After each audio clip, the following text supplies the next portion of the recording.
bin Jabal. Mu'adz bin Jabal ini termasuk orang yang sangat kritis terhadap hukum-hukum. Sehingga sahabat Umar mengatakan kalau ingin tanya halal dan haram, ya ke Mu'adz bin Jabal. Dia oleh para penulis sejarah, dia termasuk tipe manusia yang diprediksi oleh Rasulullah dengan kata-kata mayuridillahu bihi khairan yufaqihu fiddin. Dari sisi gestur tubuh, dia termasuk tipologi sahabat yang ganteng, sahabat yang berkulit putih, sahabat kalau membuka giginya putih bersih dan mengkilat. Dan beliau sahabat yang tidak pernah ketinggalan dari budaya memakai celana.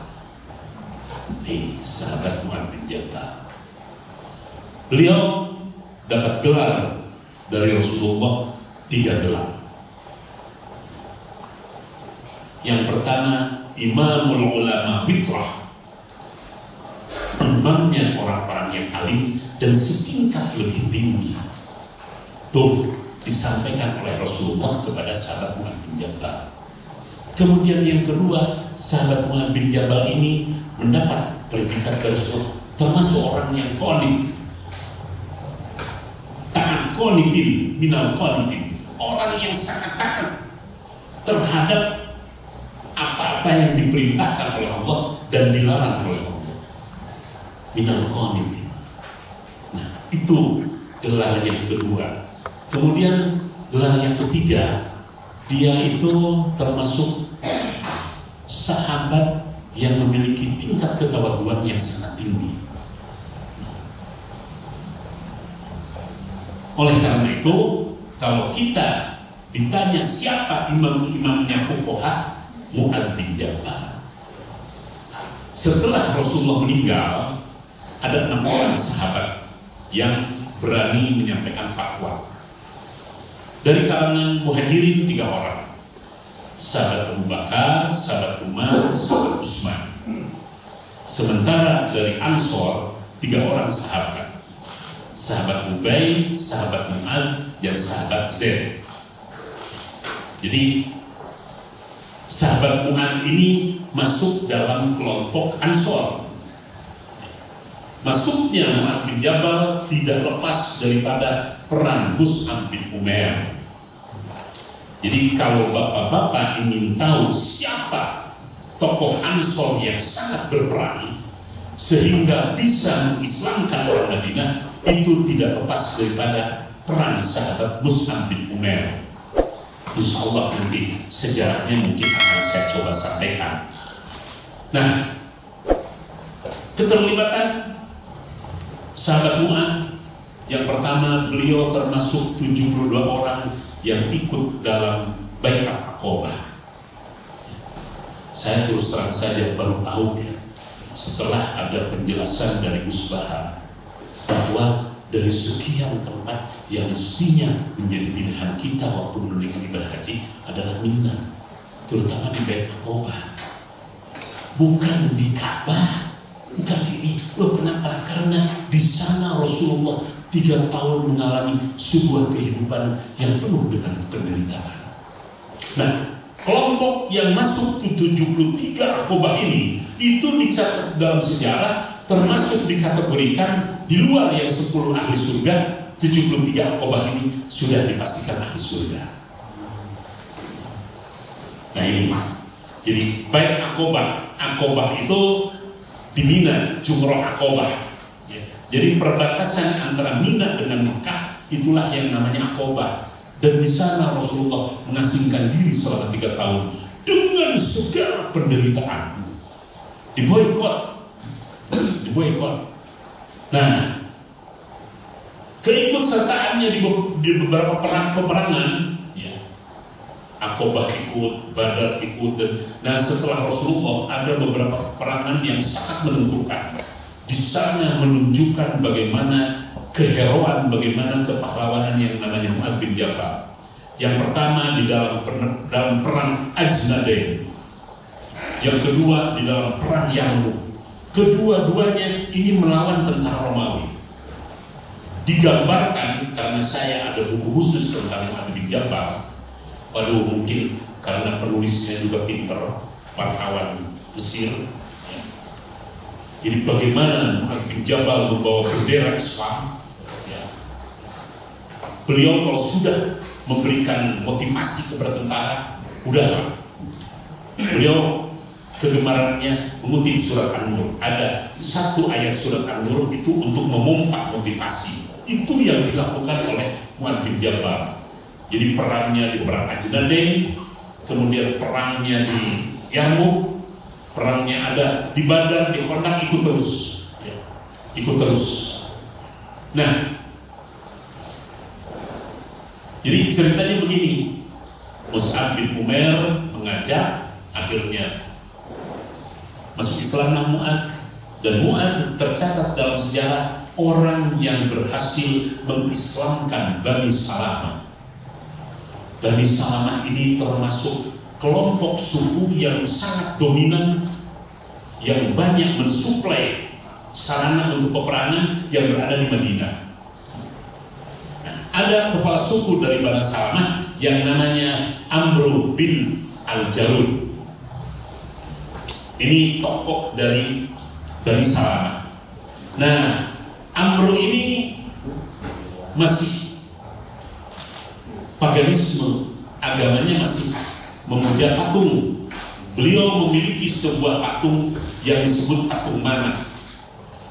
Ini milik Amr bin Al-Jarud, kepala suku dari Bani Salamah. Kebetulan putranya Amr lebih dulu masuk Islam karena seangkatan dengan Mu'adz bin Jabal yang namanya Abdullah. Suatu hari ada akal yang sangat cerdik dari Mu'adz. Loh, ya ibu orang tua lah, patung bapak mana? Nyesok. Oleh berdua, Mu'adz dengan Abdullah, si patung teh copot, malam-malam teh cembur ke sumur, kan penuh dengan letak dan sebagainya, dicari pagi-pagi itu, waduh sampai nangis-nangis, dikasih minyak wangi, kasih ini, wah udah nggak disesempat pasang dari isuknya digitu gede, sampai 3 kali dalam cerita itu, ya, dalam cerita romantika Mu'adz bin Jabal bukunya itu. Hari ketiga bakat kugehel ke Mu'adz, dihapuskan ke sumur tempat kotoran manusia. Tempat kotoran manusia. Cerik atuh Amr, aduh ieu mah pangeran urang deket akhlak kieu, deket kieu. Akhirnya istrinya Amr mengatakan, itulah kok Tuhannya kok bisa kotoran gitu. Kayaknya dikit menyecik atau air mah ganti. Nyanya. Akhirnya hari ketiga Amr masuk Islam. Itu karena perang Mu'adz bin Jabal. Bani Salamah banyak berjasa, ya, termasuk orang-orangnya itu yang sangat ini, dan tercatat di dalam sejarah Mu'adz bin Jabal inilah yang memimpin tatkala Rasulullah masuk Madinah. Tola'al badru alaih, itu kata-kata Mu'adz yang memimpinnya. Nah, sedemikian rupa jasa besarnya Mu'adz kepada Islam. Nah ini, kalau bapak-bapak setiap wirid sholat membaca Allahumma inni ala dzikrika wa syukrika wa husni ibadatik, itu ijazah yang pertama diberikan oleh Rasul kepada Mu'adz bin Jabal. Itu langsung ijazah Rasulullah, sok cari, ya. Itu dalam bentuk hadis, dan itu diberikan oleh Rasulullah kepada sahabat Mu'adz bin Jabal. Jadi nu dibaca ke urang teh aya sejarahnya semuanya. Pan orang mah asal wirida, Allahumma antas salam kasaha dibikeun aku kangjeng Rasul, Allahumma aini ala dzikrika. Dan itu sebagai Mu'adz di sini, aku tidak lama lagi akan meninggal. Aku berwasiat, tolong setiap engkau ba'da salat bacakanlah Allahumma aini ala dzikrika wa syukrika wa husni ibadah. Itu ijazah langsung dari Rasulullah yang diberikan kepada sahabat Mu'adz bin Jabal. Nah, supaya paham. Nah, suatu ketika sahabat Mu'adz bin Jabal ditanya sebuah persoalan. Di Mekah ada yang namanya bid'u. Bid'u itu minuman keras yang terbuat dari madu. Dan satu lagi nizar, minuman keras yang terbuat dari gandum. Istimewanya Mu'adz bin Jabal, Sayyidina Umar yang ditanya, ya Khalifah, bagaimana hukum ini? Tanyalah kepada Mu'adz. Di situ Mu'adz mengatakan, kita jangan bertanya, jangan menyampaikan berasal dari ini, tetapi benda itu apakah sudah memabukkan atau tidak. Selama tidak memabukkan, halal. Walaupun itu dari madu dan dari gandum, kalau sudah memabukkan, haram hukumnya. Sehingga hukum ini dijadikan patokan umum oleh semua para ulama tatkala menentukan halal dan haram, termasuk khamar. Nah, perlu dari sahabat-sahabat ini masing-masing punya spesialisasi hadis, ya. Spesialisasi hadis sahabat Anas bin Malik dan sahabat Abu Hurairah. Selalu sumbernya, ada yang lain-lainnya. Spesialisasi Al-Quran sahabat Ubay bin Ka'ab dan sahabat Zaid bin Sabit. Nih. Spesialisasi fikih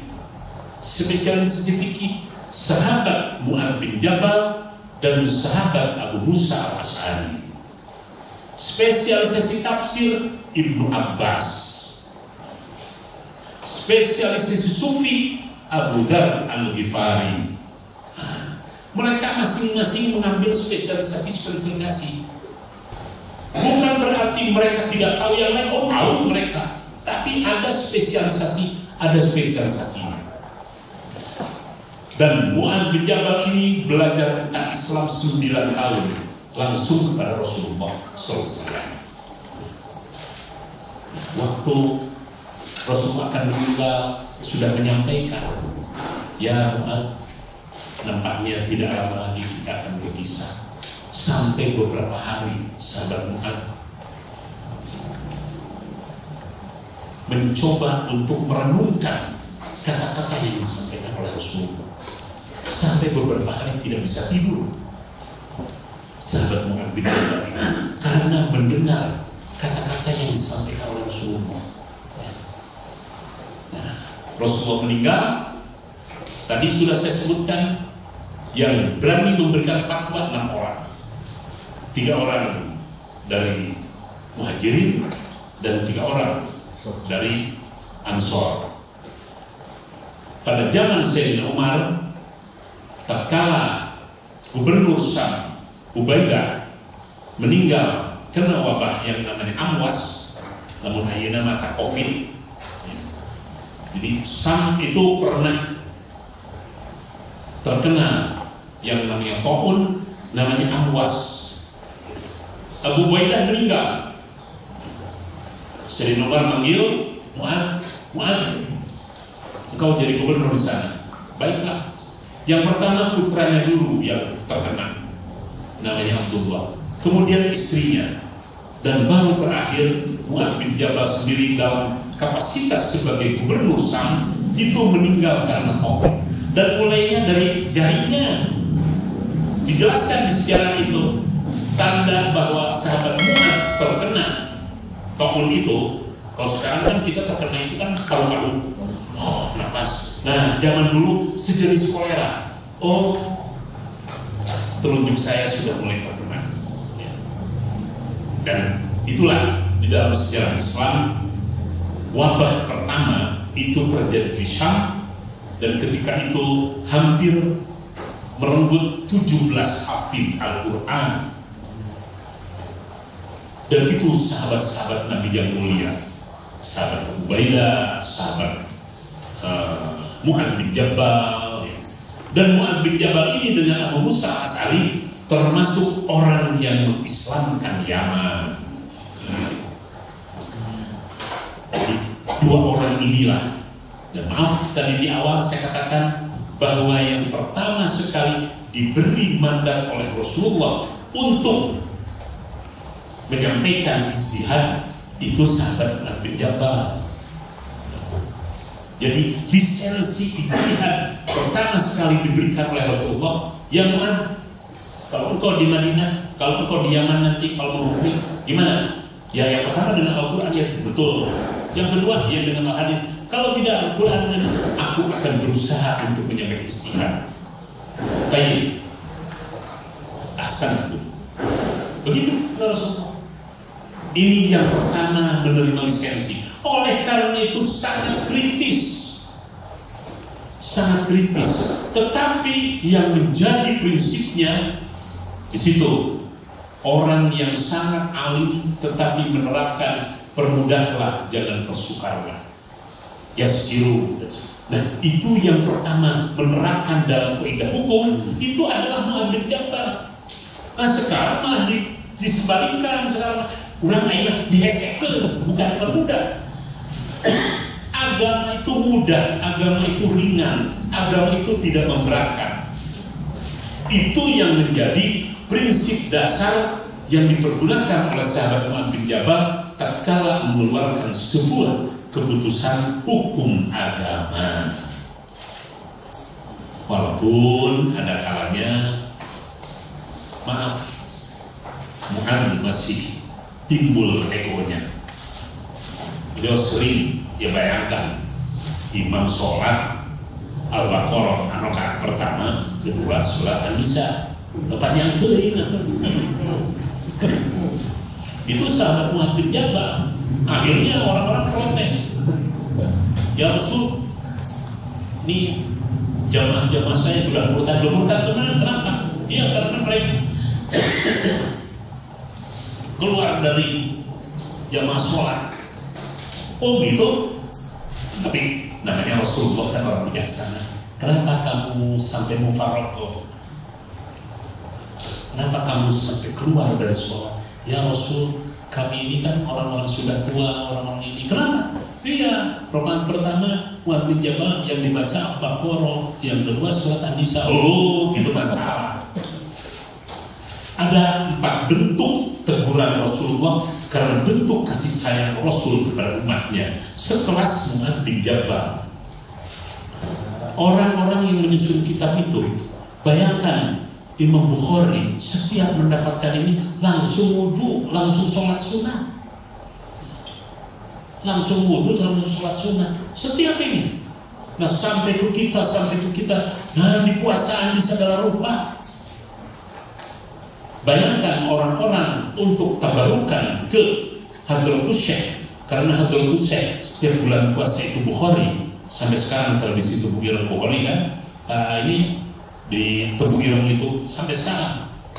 Oh itu orang itu hanya tabarukan, mereka bukan berarti nggak tahu Bukhari, enggak. Saya harus tabarukan kepada orang yang punya sanad langsung. Di Indonesia yang punya sanad langsung teh Mbah Hashim yang hafal kutubus sittah, hafal lo di luar kepala. Ayo nanya ke budak kamari. Kamu ngaran Fuad Asar, asegaf teh.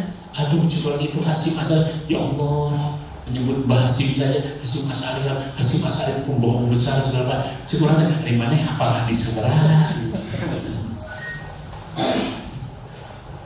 Jadi kenapa orang tua kita tetap ada nilai barokah?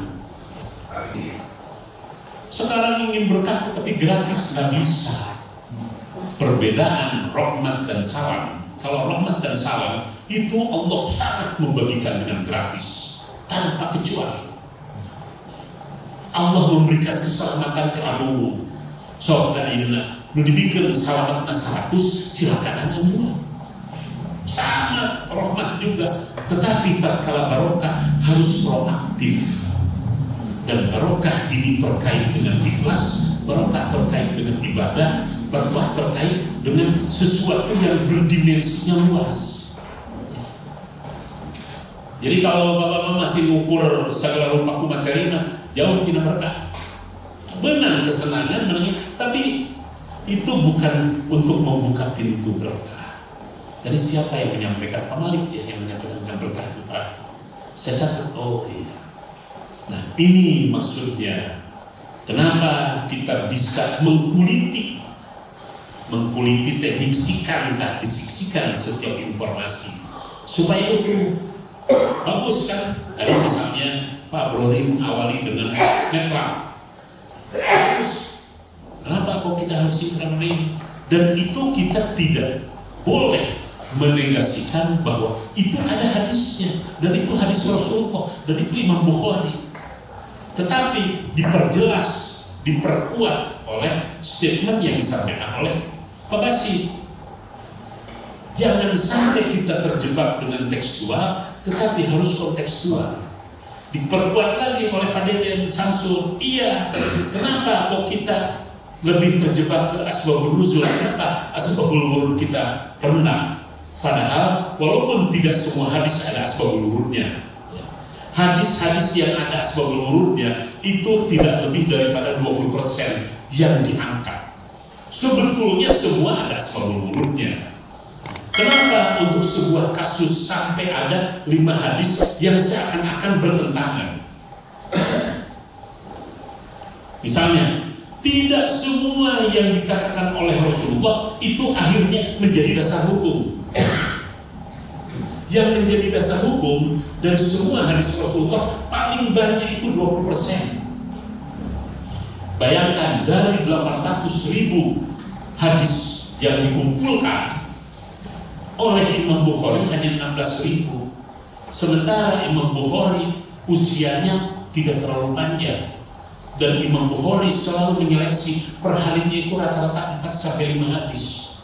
Dan ada kalanya satu hadis itu memerlukan waktu 8 bulan untuk menentukan sebuah hadis. Dan beliau terakhir itu, ya Allah, mudah-mudahan yang saya ambil, saya menentukan hadis ini mudah-mudahan adalah ridho. Sholat, wudu, sholat. Kenapa rata-rata kiai besar tatkala membuka slogan atau membuka pengajian Imam Bukhari selalu menganjurkan wudu dulu? Kalau dulu yang di Bandung itu pengeras dengan Hasan kan Cicalengka, ayahnya Pak Agus Ketua NU. Oh, beliau dapat ijazah langsung dari Mbah Hashim. Makanya ajengan-ajengan di Bandung, ajengan Cicalengka sampai ke Cileunyi semuanya. Nah itu beliau mengajinya dulu ke ajengan Hasan Amiruddin Cikuya. Nah beliau langsung mendapatkan hati-hati. Karena kan saya sama-sama di PKB-nya waktu itu, jangan Habib tua karena kepungkur nunggal sedikit pesantren adik. Walaupun saya dari Tewil, saya langsung, tetapi pesan dari Mbah Hashim, walaupun bagaimana tetap kita berada di bawah tingkatan Habib. Makanya beliau sangat hormat sekali kepada almarhum. Beliau yang punya ijazah mengajarkan Sahih Bukhari. Ayeuna Sahih Bukhari aduh digampang-gampangin Al-Batino, pekerjaannya servis Al-Radiyah. Dan makan hadis yang hafal hanya dengan makan hanya 3 hadis lah. Hafal dengan sanadnya gitu. Ada matan, ada sanad. Nah, itu kata-kata yang disampaikan Rasulullah diseleksi. Ada yang akhirnya sunat, ada akhirnya wajib, ada akhirnya makruh, kan melahirkan hukum-hukum, dan tidak semua. Waduh, kalau misalnya semua yang dikatakan oleh Rasul akhirnya menjadi dasar hukum, terlalu berat. Kenapa terlalu berat? Supaya kita lihat Rasulullah, di zaman Rasulullah ukurannya itu ukuran 10. Jadi kalau aurat itu nggak kepandang zaman Rasul, karena Rasul sudah menggambarkan bahwa ini nanti akan terjadi degradasi, turun, naik turun. Sekarang untuk perempuan aurat itu mungkin di angka 4 atau angka 5. Padahal Rasulullah menentukan standar maksimal. Nih tentang hukum, ya. Tarikh tasrihnya begitu, gitu kan? Supaya bapak-bapak lebih cerdas lagi, lebih kritis lagi. Oh, tidak semua. Ayah hadis kieu, sok tinggali heula. Di situ peran yang namanya imam madhab yang mengkategorikan. Ya. Oh ini. Tadi makanya di awal saya katakan, sunnahnya sunnah mana? Apakah memang sunnah yang tidak bisa ditawar-tawar, atau sunnah yang mempersilahkan kepada pribadi-pribadi? Di situ luwesnya ajaran Islam. Jadi itulah Bapak-bapak, saya mencoba, kalau saya mengikuti apa yang disampaikan Pak Deden Samsul, mengikuti yang disampaikan Pak Broni, nggak berkembang forum ini. Saya harus tetap melihat dari sisi yang lain. Kalau panjang aja ngelamun istighosah isukan, saya bisa sampai jam 12 menjelaskan tentang cadar, menjelaskan tentang jenggot, menjelaskan tentang ini ya. Sunat jenggot saja itu ada 14 hesek ya. Sekarang bukan hanya sekedar ada konsekuensi daripada memelihara jenggot. Yang berjenggot wudunya beda, ada satu aliran air yang harus diberikan kepada jenggot. Coba lihat, Rasul kalau ini sudah disisir jenggot teh, ada pewarnaan, ada segala macam, sampai ke tidur dan sebagainya. Saking disiplinnya Mu'adz bin Jabal untuk menjaga kefakihannya, sok nanti baca di sejarah. Seumur hidup sahabat Mu'adz bin Jabal belum pernah meludah ke sebelah kanan. Berkaitan dengan berkah. Sok nyari, bener teh jujur nanti Pak Ketua teh. Sok cari riwayat Mu'adz bin Jabal, betul nggak selama hidupnya sahabat Mu'adz bin Jabal itu belum pernah meludah ke sebelah kanan. Kan dianggapnya enteng karena dia kan. Orang wah terus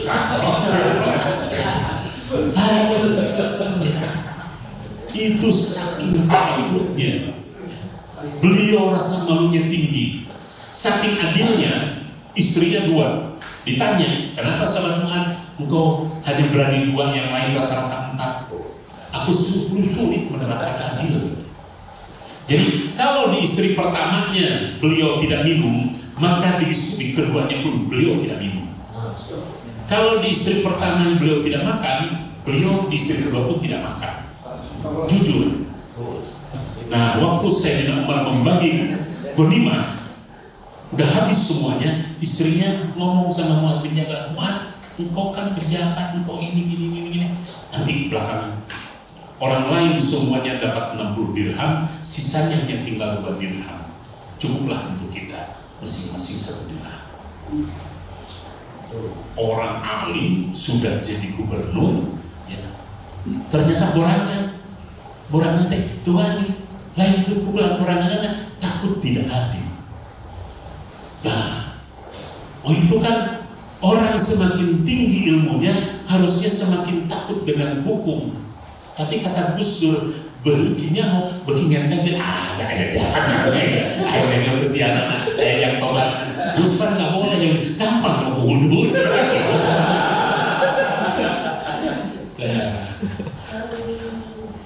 Ini, jadi disinilah kita belajar untuk bagaimana bersikap arif mensikapi sebuah masalah.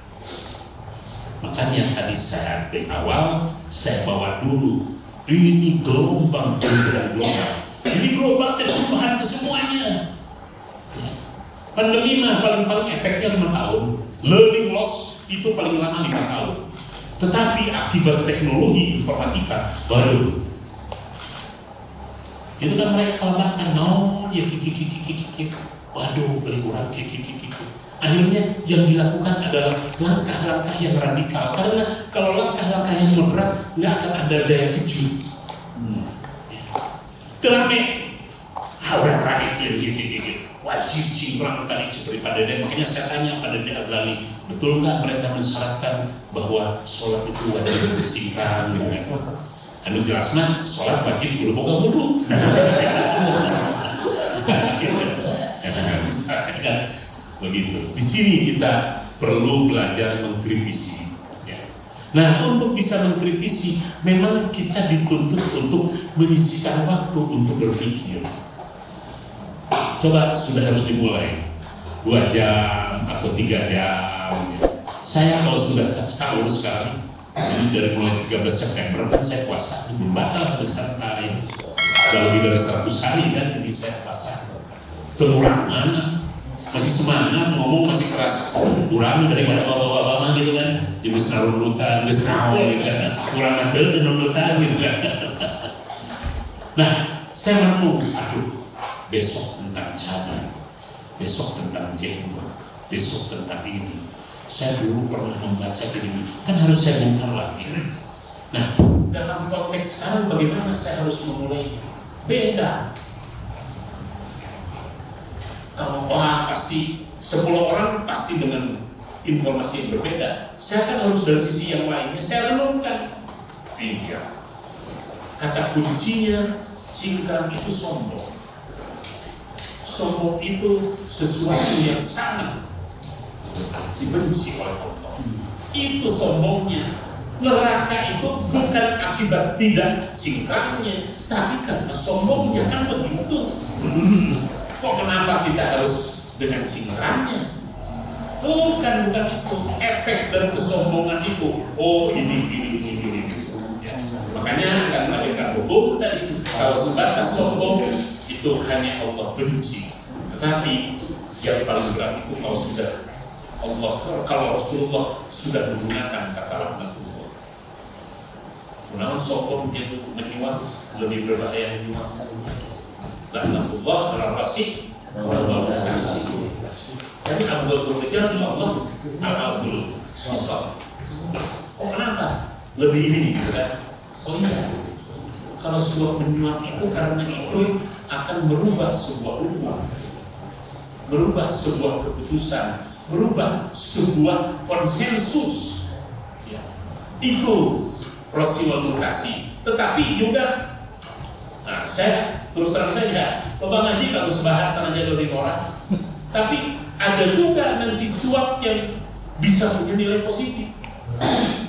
Nah, apa pikir atau bagus banget? Hebat budak orang, betul-betul jenius betul. Jadi kalau memang nantinya yang calon itu malah orang yang akan merugikan Islam, kita juga harus mengeluarkan uang. Nah, KPNS ya, terus begitu barokah, begitu barokah. Sekarang itu dan terakhir saya ingin menyampaikan, kalau tolong dibacakan yang tugas-tugas yang belum. Sekian, assalamualaikum warahmatullahi wabarakatuh. Sebentar ya, belum di bawah.